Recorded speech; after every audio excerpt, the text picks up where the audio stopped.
আবির্ভাব আমাদের হিন্দু জাতির মধ্যে ঐক্যতা এবং একতা থাকার জন্য যে আমরা এই রামনবমী পালন করছি।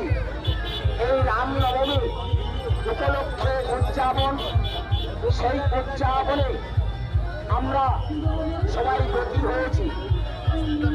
এই ব্রতী উপলক্ষে আমাদের যেসব বক্তারা এবং ভাইয়েরা বা বোনেরা যেসব সকল যাত্রী রয়েছে